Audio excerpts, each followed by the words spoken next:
السلام عليكم. اتمنى تكونوا بخير وفي احسن حال. لو اول مره تشوفني فانا مؤمن اصلان، خريج ستيم السنه اللي فاتت وبدرس في منحه تركيه اول سنه السنه دي. وده تاني فيديو في القناه ان شاء الله، واول فيديو في سلسله البودكاست اللي هنعملها في الفتره الجايه باذن الله. طبعا باين من عنوان الفيديو ان الفيديو معمول خصيصا لحبايبنا اللي في ثانويه عامه. ربنا يكون في عونكم يا رب. وفي الحقيقه اي حد في ستيم يقدر ان هو يشوف الفيديو، سواء كان في سنه اولى او في سنه تانية، بحيث ياخد فكره عن فتره الامتحانات وبتمشي ازاي والكلام ده. طبعا خلاص فاضل فترة على الامتحانات. انا مش هقول قد ايه لانكم كده كده اصلا بتعدوا، يعني مش مستاهلة. فعايزكم تعتبروا الفيديو ده دردشة خفيفة كده ما بين ناس عدت بالتجربة دي قبل كده، وايه المشاكل اللي واجهتهم في الفترة اللي قبل الامتحانات وفي الفترة اللي جوه الامتحانات وجوه الامتحانات نفسها. حاجة من الاخر يعني ان شاء الله هنغطي كل حاجة. وهنتكلم برضه على امتحان اليو ار تي، وايه المشاكل اللي كانت بتواجهنا وايه المشاكل اللي بتواجه اغلب الطلاب عموما يعني، وازاي نقدر ان احنا نحلها. هنخلي الموضوع يعني في شكل مواقف، بحيث ان هو ما يكونش عباره عن اسئله مجرده او اسئله جنرال كده ما تستفادوش منها في الاخر. فان شاء الله هنمشي الموضوع كمواقف وازاي ان احنا ممكن نعديها او نحلها. فتابعوا معانا. اللي هيكون معايا النهارده الحقيقه حد من اكتر الناس المجتهده والشاطره اللي عرفتهم، واللي كان الحقيقه السنه اللي فاتت من احد الاوائل على الجمهوريه ستيم شعبة تعليم الرياضه. وحاليا هي بتدرس في الجامعه الامريكيه او الاي يو سي، بسم الله ما شاء الله. فمن غير بقى كلام كتير، هيكون معايا ومعاكم سما. اهلا بيك يا سما، ازيك، إيه الاخبار؟ الحمد لله كويسة. هو للي مش عارفيني أنا سما عماد. اتخرجت السنة اللي فاتت من ستيم كفر الشيخ، والحمد لله دلوقتي يعني اتقبلت في المنحة التركية، بس حاليا بدرس يعني في الجامعة الأمريكية في ميجر كمبيوتر انجينيرينج. والحقيقة يعني كان عندي تجربة مختلفة شوية مع سنة تالتة، يعني زي أي حد اختار ان هو يمشي في طرق مختلفة وما تكونش المذاكرة هي الحاجة الوحيدة يعني ليه في السنة وكده. مم. فأتمنى إن شاء الله يعني إن التجربة دي تكون مفيدة يعني، وأي حد في نفس الحالة دي يستفاد. هو في الحقيقه في الجزء الثاني احنا هنتكلم اصلا على التجربه دي، وعن كون انها اتقبلت في المنحه التركيه، وازاي يعني حددت القرار ده، وازاي انها اصلا راحت الجامعه الامريكيه يعني. فهنتكلم ده برضه، وهنكفر كل الكلام ده بس في الجزء الثاني يعني ان شاء الله. ففي الجزء ده زي ما ذكرنا في اول الفيديو، ان انا هنتكلم عن ثانويه عامه والفتره الامتحانات كانت ماشيه ازاي وكده يعني. فخلينا نبدا. تمام. طبعا لسه فاكر الفترة بقى ايه اللي قبل الامتحانات وكده. انا الصراحة مش فاكرها قوي، فاسيب الموضوع عليك شوية يعني. فعايزك بقى تكلميني عن الفترة اللي قبل الامتحانات، لما يجي الشهر اللي قبل الامتحانات على طول. يعني ايه البلان بقى اللي حطيتيها؟ كنت ناوي على ايه ساعتها بقى انك تعمليه في الفترة دي يعني؟ فعايزك تحكي لي بقى ايه كده باختصار عنها يعني. والله بص، هو أنا رجعت مخصوص للحاجات اللي أنا كنت كاتباها دي وتو دو ليست اللي كنت عاملاها وكل حاجة. وهي فعلا الحاجة الوحيدة اللي كانت يعني ثابتة في الفترة دي. يعني أنا كنت محددة تاسكات صغيرة كده في الحاجات الأساسية اللي هي في المواد الأدبية في اليو ار تي بالذات، إن هي يعني حاجات بسيطة قوي، بس دي اللي أنا كنت حاطاها كده ثابتة حرفيا كل يوم في الفترة كلها اللي قبل الامتحانات. يعني أنا لما رجعت لقيت إن أنا مثلا كان كل يوم، يعني طبعا التاسكات البسيطة دي هتختلف من حد لحد، بس أنا مثلا كانت بالنسبة لي لازم ايوه اللي صح. هو راجع مثلا lesson French، أحل كذا قطعة URT مثلا، أذاكر حاجة بسيطة جدا في العربي حتى لو هي مثلا مقطع مثلا من نص أو أي حاجة بسيطة. ف...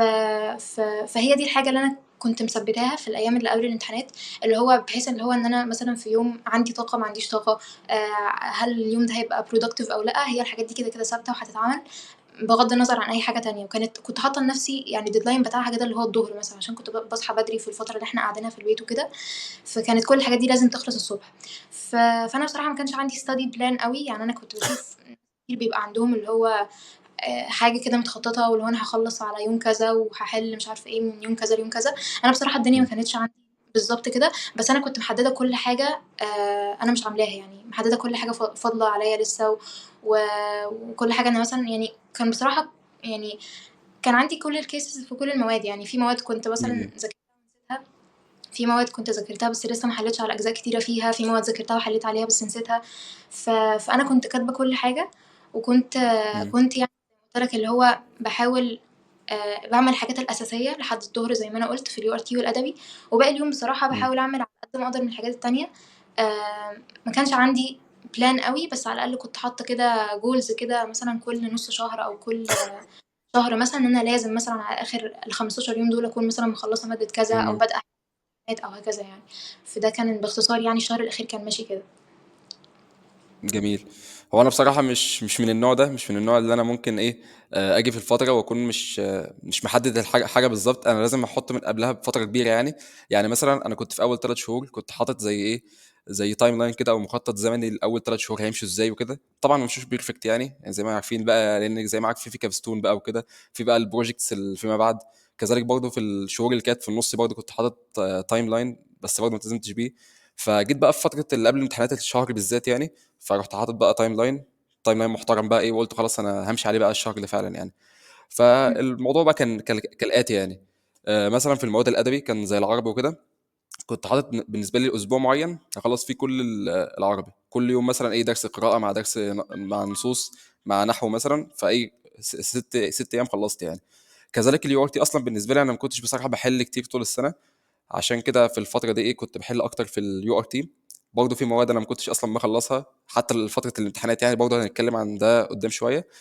فكنت بحاول كل يوم اذاكر مثلا ماده ادبي زي العربي مع كيمستري او فيزيكس وكده، بحيث ان انا ايه اقدر ان انا اخلص على قد ما اقدر يعني.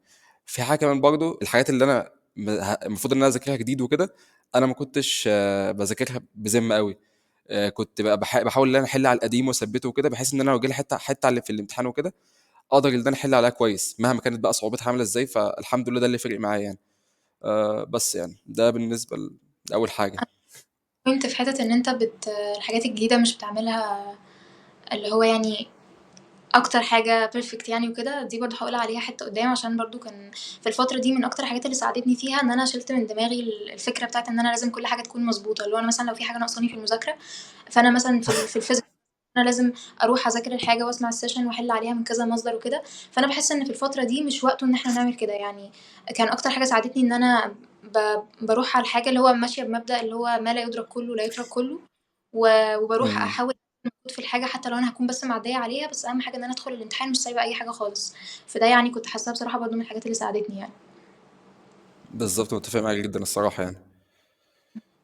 طيب، سؤال مهم برضو بقى ايه، في الايام اللي قبل الامتحانات بيكون في فتره كده ايه من اللامبالاه والخمول، خاصه يعني ايه لو كان حد بيذاكر بذمه طول السنه. احنا ما اظنش ان احنا عندنا الحوار ده ايه، بس ايه اكيد جات لنا الفترات دي حتى لو في نص السنه يعني. فتفتكري ازاي حتى لو واجهتك الحاجه دي ممكن تعديها ازاي يعني؟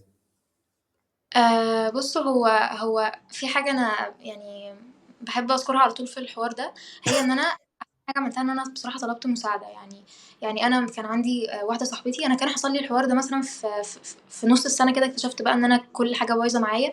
فكنت خلاص بقى وصلت لمرحلة إن أنا عندي بيرن اوت، وكل حاجة عدت أنا للأسف ما توفقتش فيها، فكان خلاص بقى.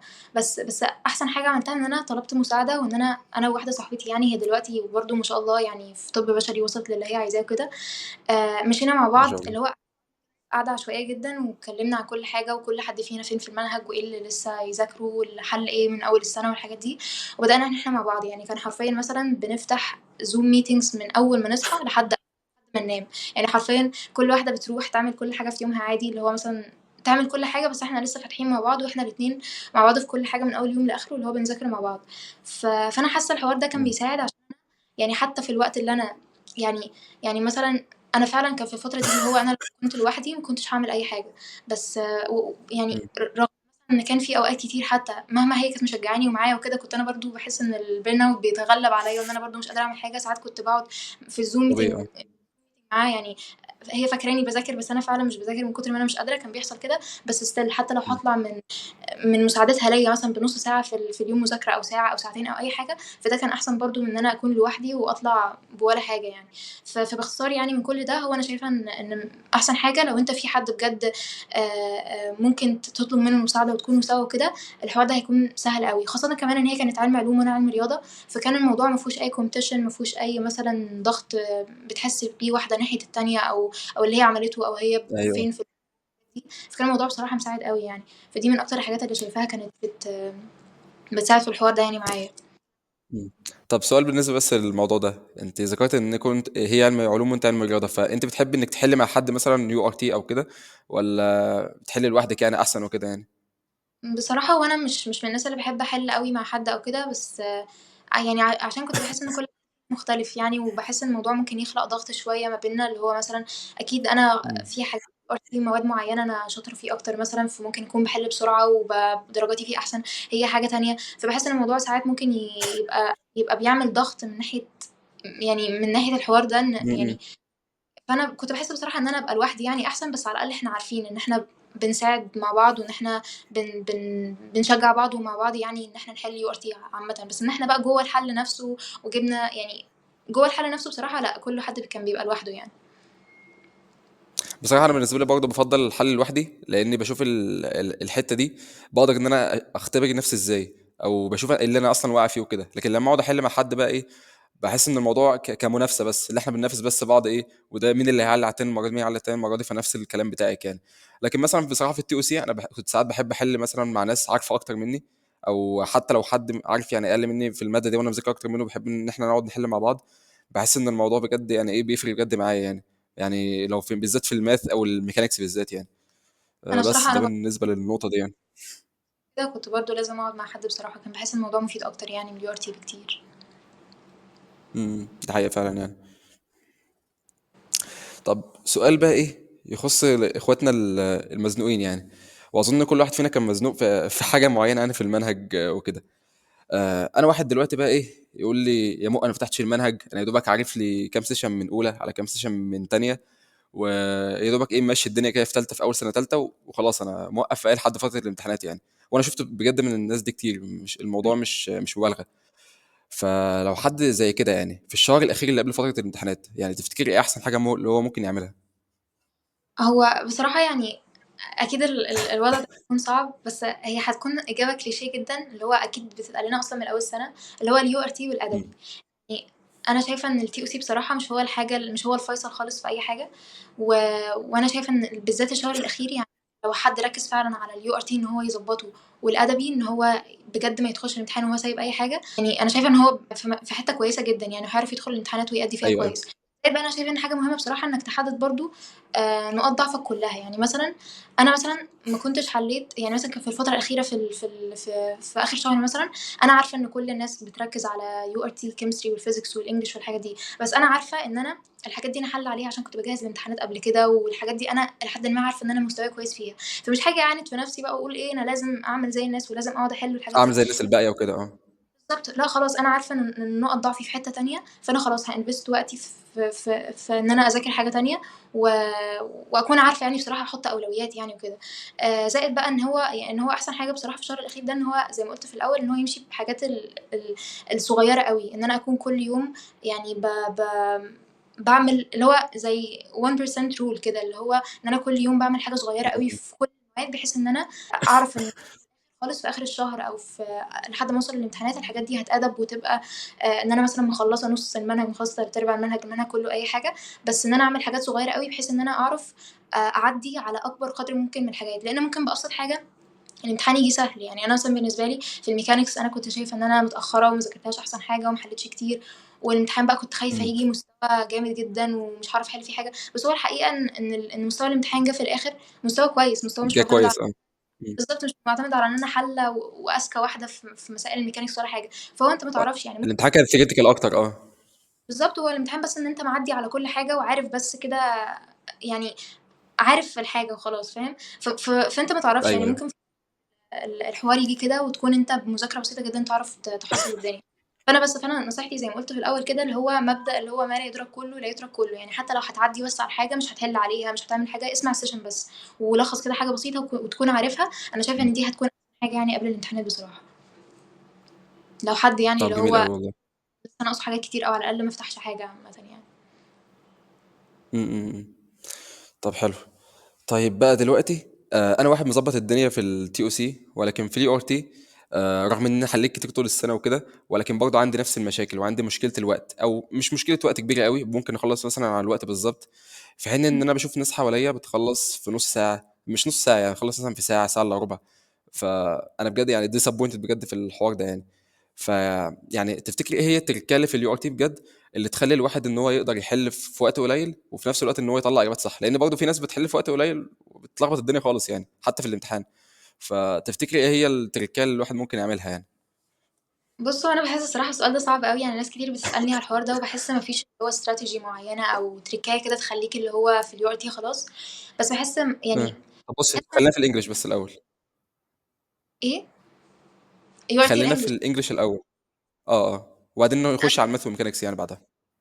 تمام، أنا باحس أنا في URT الmath والmechanics مم. ممكن يكون عندي strategy، في الEnglish أنا مش عندي أوي، بس هو الفكرة هي كل الفكرة إن أنت بتقرأ القطعة وتروح تحل عليها، يعني بجد ما فيش أكتر من كده، بس الفكرة بقى مم. إن هي ما فيش بجد strategy، لإن أنا مش باصدّق أوي في حوار الstrategies ده، عشان يعني بصراحة كل حد ليه طريقته في الحل، في ناس بتعرف تscam مثلًا وتروح تحل، وفي ناس بتروح وتحل وهكذا، بس باحس إن كويس مثلًا إنك ممكن يساعدك إنك تحلل غلطاتك مثلًا، يعني في غلطات كده بتبقى مم. عارف إن أنا عقّدت السؤال أوي مثلًا، أو أنا ما قرأتش، أنا مش باركّز صح، أنا باحاول أعدّي الحاجات بسرعة، عايز أخلّص أكبر قدر من الأسئلة بسرعة وأنا مش باحل صح، في مثلًا أنا رُحت وقفت على الأسئلة بتاعة الinference والحاجات اللي هي باستنتج من القطع، رُحت وقفت عندها كتير أوي، أوي، فما أو عاندت كده قدّام السؤال فضيّعت وقت. في مثلًا غلطات تانية إن أنا باروح أحل القطع الصعبة مش باكون مم. كده، مش باجري في الامتحان أو كده، فباحس إن هو بصراحة كويس ايوه إنك ايوه. تجرّب كذا حاجة مختلفة يعني، مثلًا حوار الskimming والّا حوار إنك تقرأ قطع. أنا بصراحة بالنسبة لي يعني مم. الstrategy اللي كنت باعملها إن أنا بس كنت باروح أقرأ قطع كويس، والوقت بيكفّي أوي بصراحة في الامتحان يعني، باروح أقرأ القطعة وباروح أحل مم. الأسئلة. أي سؤال باحس إن هو مش واضح، أو اللي هو أسئلة بقى اللي كانت بتيجي لنا اللي هي مثلًا بنستنتج من القطع حاجة في كل الاختيارات صح، ومحتاجة ايوه. باسيبها للآخر يعني، باسيبها للآخر وباعلّم على الparagraph أو الحاجة اللي موجود فيه السؤال ده وارجع له في الآخر. فده يعني بصراحة حاساه في الURT English يعني، وهي في الآخر skill، فأنا مش حاسة إن هي في حاجة معيّنة هتخلّيك تشوف كده مرّة واحدة، يعني حاساها صعب إنك تلاحظ كده الفرق على طول يعني، فهي الفكرة بس صح إن أنت صح اه. بإيدك يعني، و وبس يعني، هو ده بصراحة. هو انا مثلا كنت في الاول اصلا كنت برضه بعمل بسكامل قطع وكده، وبعدين اخش اللي انا احل الاسئله. بس الفكره ان انا بتوه اصلا في الاسئله يعني. يعني دلوقتي انا خلاص قريت القطع فبنسى اصلا وانا بقرا الاسئله يعني، فبرجع اقرا تاني وبعدين ارجع الاسئله تاني، فالموضوع بجد بيكون صعب فعلا جدا ان انا اكيب اب الحاجه دي يعني. فبعدين بقى في اخر السنه في فتره الامتحانات خالص خالص بقى يعني، اللي كنت بعمله ان انا كنت بقرا الاسئله الاول، اعمل بعد كده كي ووردز كده من الاسئله، وبعدين ارجع للقطعه واشوف الكلمات اللي كانت هنا في القطعه موجوده فين. افضل اسكيم القطعه على طول. انا بحل لي 6 اسئله وانا ما عملتش حاجه اصلا. بعدين بيبدا لي مثلا بتاع 4 اسئله 3 اسئله، ممكن اسيبهم بقى لاخر الامتحان على حسب بقى الصعوبه بتاعتهم يعني. فبصراحه بفضل الاستراتيجي دي اكتر يعني، ومن تجربه كذا حد من صحابي وكده حسيت ان الاستراتيجي دي برضه جايبه معاه اكتر يعني، لان اغلبنا ايه، بننسى على طول. في ناس بتعرف انها تقرا القطع كلها وانها تخش على الاسئله على طول وتجاوب وكده كل حاجه، بس مش عارف مش بقدر ان انا اعمل كده يعني. فعامه احنا اتكلمنا اظن على نوعين من الناس يعني، فاللي حابب يمشي كده تمام، اللي حابب برضه يمشي كده تمام يعني. ترجع يعني كل واحد يعني. هو بالنسبة بقى لroutine math والmechanics عشان حاسة اه ده كنت انسى.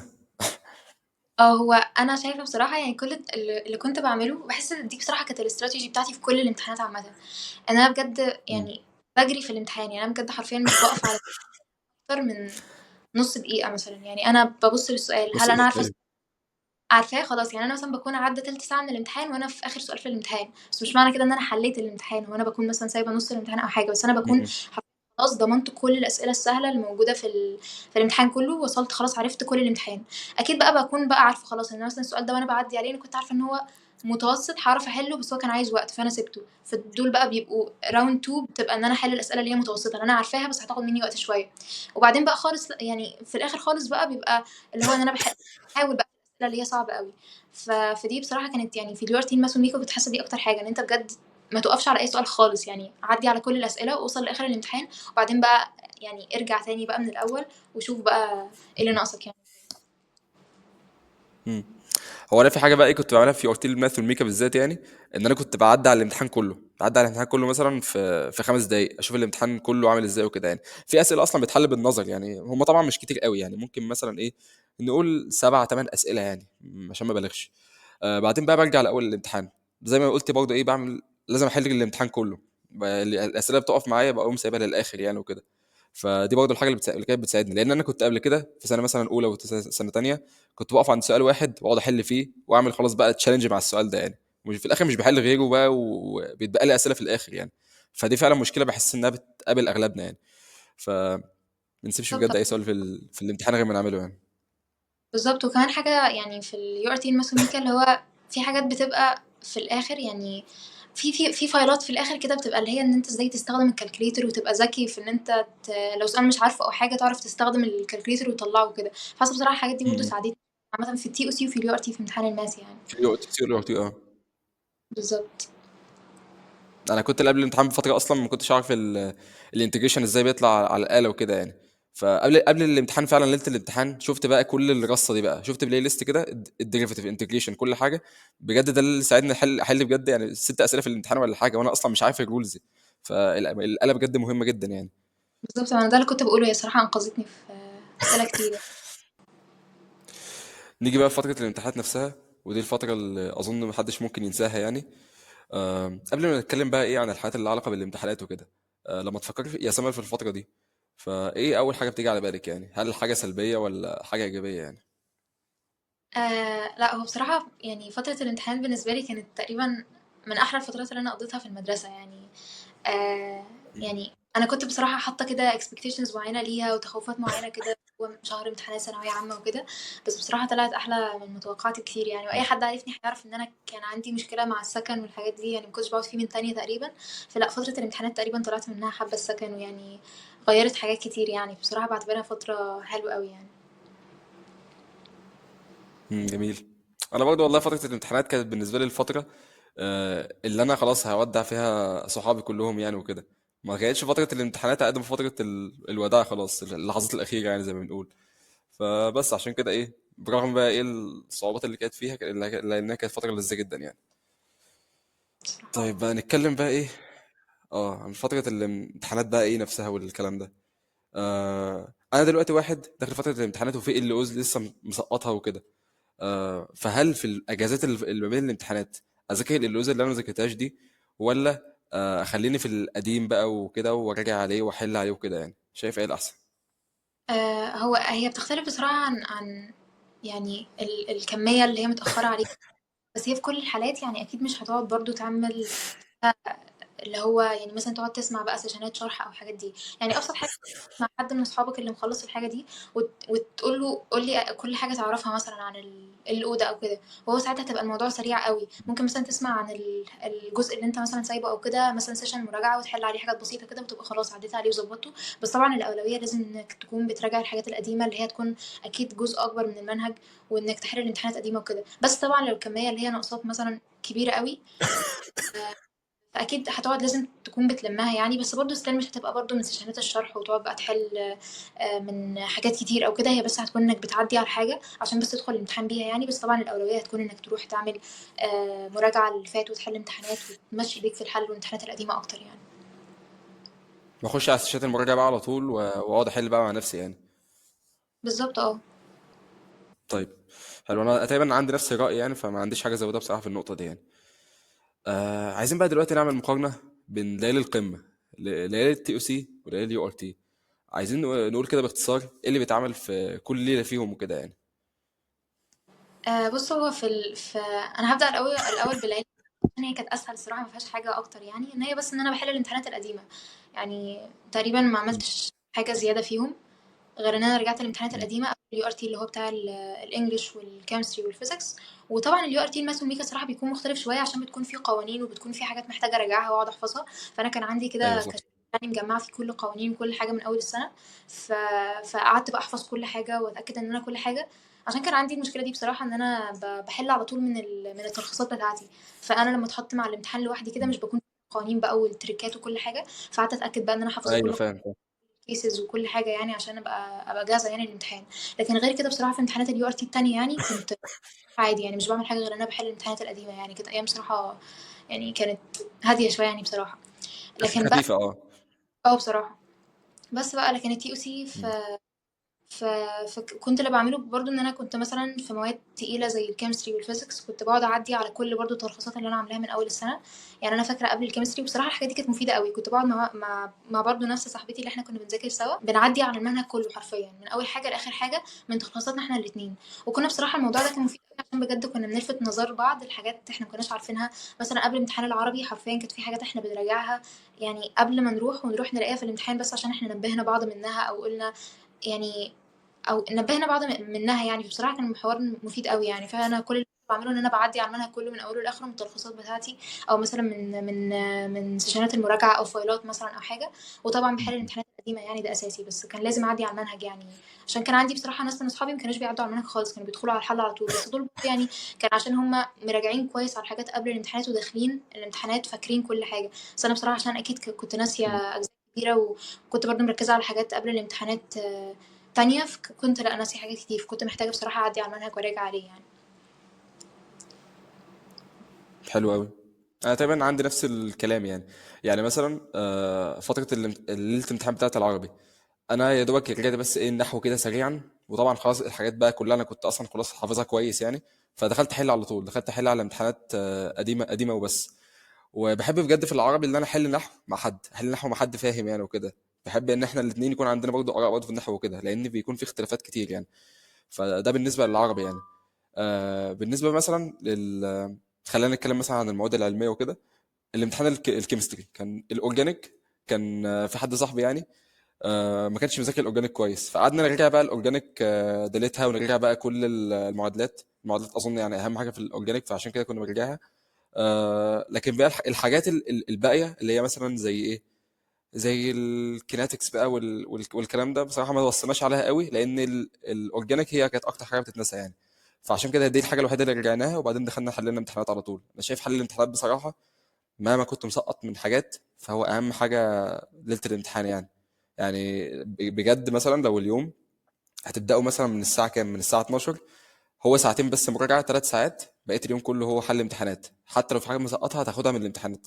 لان بجد بحس ان حتى الامتحان كل سنه بتاخد الافكار من الامتحانات اللي قبلها، مع تغيير بس ايه في طريقه الاسئله وكده، بتكون نفس الكلام. مستوى الصعوبه طبعا بيتغير، ولكن بتظل برضه نفس الافكار بتكون برضه موجوده، بس مع الاختلاف بسيط يعني. بس ده بالنسبه للحته دي يعني. الكيمستري مم. مثلا كان في فترة كبيرة، وفي الفيزيكس برضه كان في فترة. أكيد كان في مساحة إن احنا نعدي على المنهج كله. بس لو في مادة أو حاجة اللي هو مفيش مساحة من الوقت إن لازم اليوم يروح في حاجة معينة فيهم، فأكيد لا طبعا هتكون لحل الامتحانات زي ما أنت قلت يعني. عشان كده كده ده بيلم الحاجات اللي أنت مسقطها مثلا، أو لسه فاضلالك يعني. مم. طيب هنتكلم برضه عن حته الانفنتوري. الانفنتوري، هل انت فعلا كنت مخلصاه كويس وكده ايام الامتحانات، ولا يا دوبك بس كنت معديه عليه اصلا من قبل كده، فاعتمدت على النولج القديمه بتاعتك ودخلت على الحل على طول؟ بص، هو في الكيمستري مثلا فكده كده مفيش انفنتوري يعني، فده كان اه عادي. اه. كان يعني عديت على كل حاجة، بس أنا تقريبا يا عديت عليها جوه الامتحانات يا عديت عليها قبل الامتحانات، بس بسرعة قوي كده يعني. ما أعتقدش إن أنا اديته مجهود اه. قوي يعني. في الميكانيكس والماث يعني كده كده برضو يعني كل حاجة كده كده معانا. فأنا يعني الحاجات دي كنت كده كده مغطيها في اليو ار تي يعني. أي حاجة كانت من سنة أولى وتانية يعني. فده بصراحة اللي أنا عملته. مش فاكرة بصراحة إن مم. هو كان في حاجة تانية يعني. ممكن في علم علوم بصراحة يعني يكون في حاجة أكتر من كده في الجي والبايو يعني أكيد. بس بصراحة بالنسبة لنا ما أعتقدش إن كان في حاجة يعني. ايوه. هو انا بصراحه من الناس اللي كانت راكنه الانفنتوري بتاع الفيزيكس تماما يعني، يا دوبك كنت عارف بس حاجات بسيطه من اول السنه عن الكهربيه وكده. ولكن ايام الامتحانات بقى ايه، فاكر الاجازه اللي كانت في بتاعه العيد دي، كنت اه، قعدت حرفيا يوم خلصت الانفنتوري بتاع سنه اولى في يوم، خلصت الانفنتوري بتاع سنه ثانيه في يوم بس. وبعدين قعدت احل فعلا من الامتحانات على طول بقى، واشوف الاسئله بتيجي ازاي عليه وكده. حتى في الامتحان نفسه ما اظنش ان هو اجى اسئله كتير على الانفنتوري يعني، مع اني بشوف بجد ناس بتديله وقت كبير بقى، وتقعد تحل من كتاب المعاصر بتاع سنه تانية ولا سنه تالتة على الكهربيه بقى وكده. بحس ان الموضوع بجد يعني ما ضيعت وقت نوعا ما، بالذات انا لو واحد مزنوق في حاجات تانية يعني. بالظبط. أنا بس صراحة فده بالنسبه للانفنتوري يعني.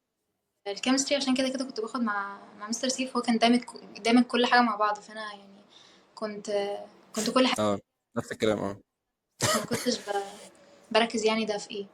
هو فعلا الكيمستري بجد ان جنرال كده ايه، في الانفنتوري الواحد ما يركزش قوي. هي الفيزيكس انفنتوري يعني فيزيكس الصراحه يعني، مش بحس اي ماده تانية فيها انفنتوري اصلا. بصراحة اه.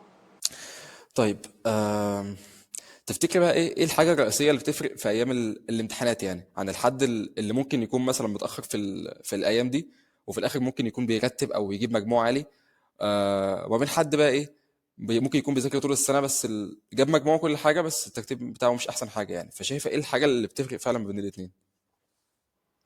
آمم، والله مش عارفة يعني حاسة السؤال ده صعب شوية، بس أنا حاسة يعني حاسة هو حاجة دامجة ما بين كل الحاجات اللي إن إن هو أحسن حاجة إن الحد ده يدخل معدّي على كل حاجة، وحتى لو مم. مش لازم معدّي عليها زي ما قُلنا بالشكل المضبوط أو كده، بس حاسة دي بصراحة أكتر حاجة ساعدتني، وإن أنا كنت داخلة الامتحانات فعلًا يعني مش حاطة نفسي في الzone اللي هي بتاعة إن أنا في امتحانات ثانوية عامة وإن أنا يعني خلاص بقى ويعني مش عارفة بصراحة، بس كنت حاسة إن أنا واخدة الموضوع بشكل أبسط من كده، وإن أنا هاعمل اللي عليَّ قبل كل انا مش مهتم. اه. آه، الأول والأخير إن أنا هاخلّص الامتحانات، هتخلص إزاي بقى، هتخلص أنا عاملة إيه، بصراحة يعني على قد ما هو كان جانب فيه جزء إحباط شوية إن أنا عشان كنت مُحبطة، فكنت حاسة بالحاجات دي إن أنا مش هاممني حاجة أوي، وإن أنا عندي من ناحية الامتحانات، بس كان في جزء كويس إن أنا ما كنتش حاطة على نفسي ضغط أوي، اللي هو مم. إن أنا خلاص أنا امتحانات ثانوية عامة، فأنا لازم أكون typical حد في امتحانات ثانوية عامة، يعني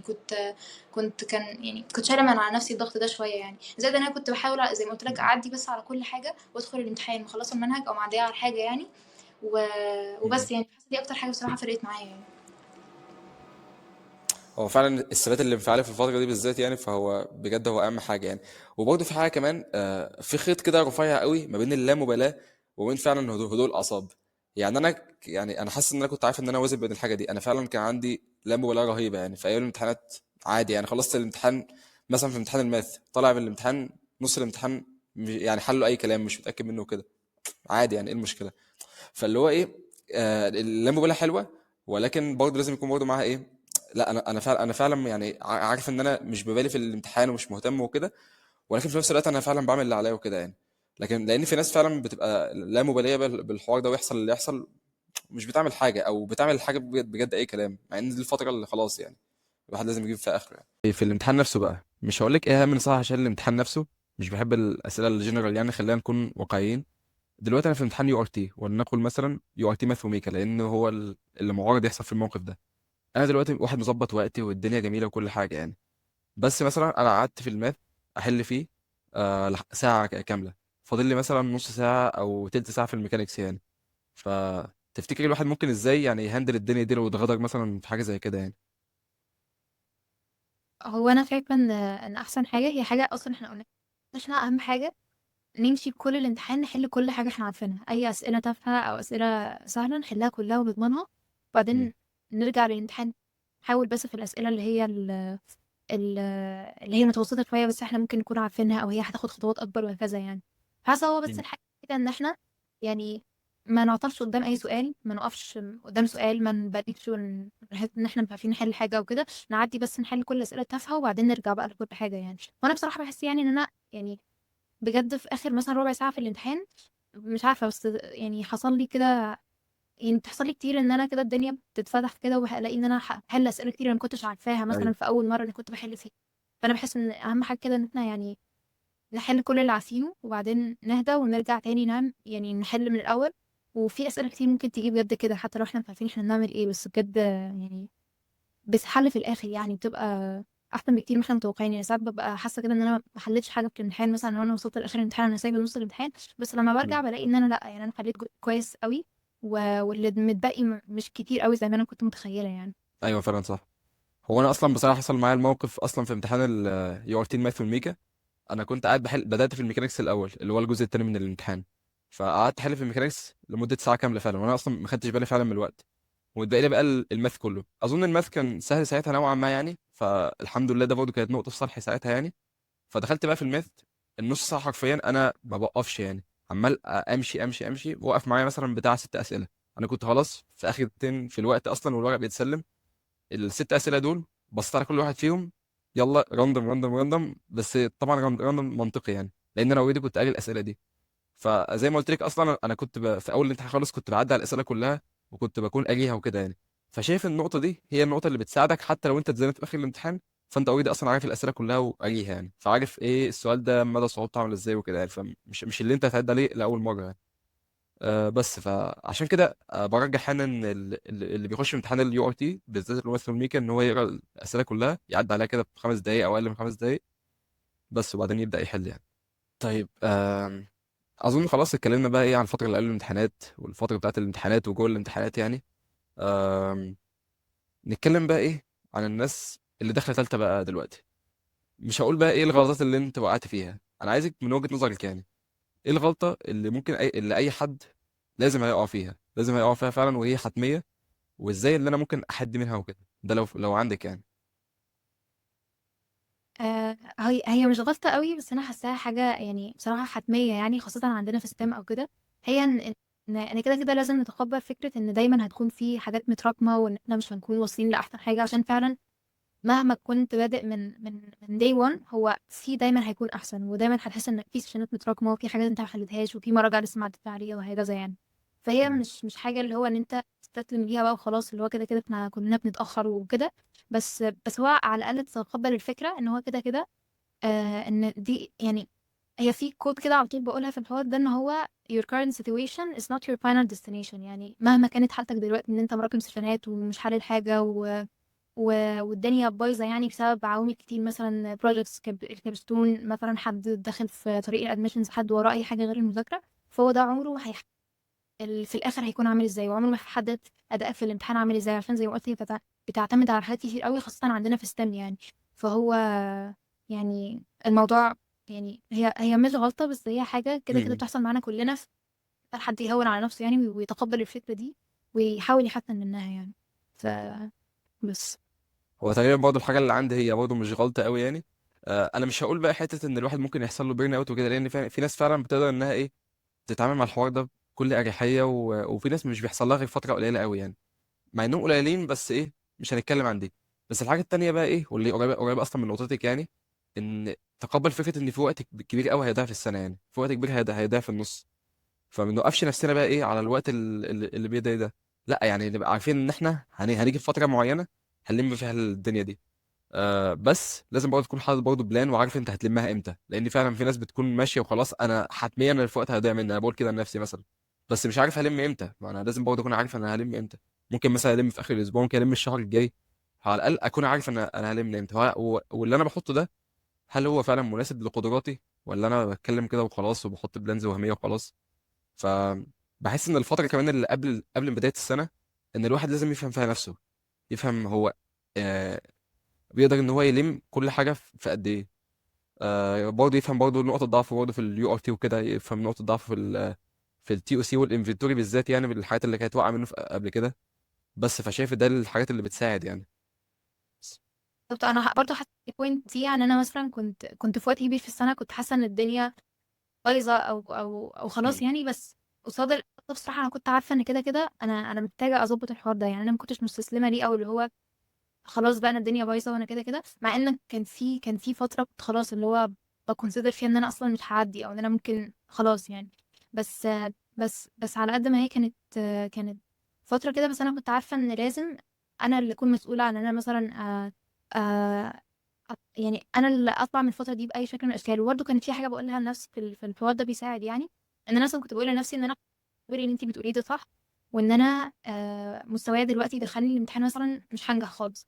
فانا كنت حاطه يعني، او كنت بمشي بمايند سيت كده، ان انا يعني مثلا انا دلوقتي لو مستوايا، انا مثلا في شهر واحد ومستواي دلوقتي دخلني اجيب مثلا 50%، فكمان شهر انا لو اي حاجه هعملها، اي حاجه حتى لو بسيطه، هتدخلني هجيب 60%. طب الشهر اللي بعده هيدخلني هيجيب قد ايه، وهكذا. فانا كنت يعني بحاول اتعامل بالمايند دي شويه، ان هي حتى لو كل حاجه باظت، او ان انا مثلا خلاص اللي هو وقت ضاع كتير قوي في السنه او كده، فانا في ايدي ان انا اصلح ده، وفي ايدي ان انا احسن الحوار يعني. حتى لو هطلع خسرانه، بس على الاقل اطلع باقل الخسائر، يعني زي ما قلت اللي هو حسن بس اي حاجه يعني. ف هو كل الحرفيه اللي انت بتقوليه اصلا بيدور برضه في النقطه اللي انت قلتيها او الكوت اللي انت قلتيها، اللي هو your current situation is not your final destination يعني. ففعلا برضه الامر بتاعك دلوقتي او الوضع بتاعك دلوقتي مش هو اللي بيعبر برضه عن انت هتوصل لايه يعني بعد كده، او ادائك هيكون عامل ازاي، لان فعلا الاداء يعني حاجه متذبذبه، بتختلف من فتره للتانيه. ساعات فعلا بيكون ادائك يعني فوق، والموضوع بيختلف في اليوم نفسه اصلا، يعني تلاقي مثلا الصبح ادائك حاجه معينه، بالليل حاجه تانية. ف ما تحطش اكسبكتيشنز عامه لاي حاجه يعني، خليها كده، اعمل بلانز بس وسيبها على الله، تحط بس اكسبكتيشنز لاي حاجه يعني. بس طيب خلصنا الامتحانات بقى خلاص، وجينا وقت النتيجه. هل كنت متوقع انك تجيبي المجموع ده ما شاء الله وانك ترتبي وكده، ولا ما كانش فيه توقعات لحاجه زي كده يعني؟ برضو قبل ما نخش في الموضوع ده سؤال، يعني انا بحب اسال برضو لاغلب الناس اللي السؤال ده: ايه كان رياكشنك يوم النتيجه لما سمعت النتيجه وكده؟ بكده نكون خلصنا الجزء الاول، اتمنى نكون فدناكم حتى لو بحاجه بسيطه. في الجزء التاني ان شاء الله هنتكلم عن النتيجه والفتره اللي بتكون بعد النتيجه، وازاي نقدر نقرر الطريق اللي هنمشي فيه. هنتكلم برضو عن اول مراحل الجامعه وازاي نقدر ان احنا نتاقلم على البيئه الجديده اللي احنا رايحينها. استنونا الجزء التاني، ولو عجبكم الفيديو متنسوش تعملوا لايك وشير مع زمايلكم اللي في ثانويه عامه او في ستيم حتى. وبس كده، السلام عليكم.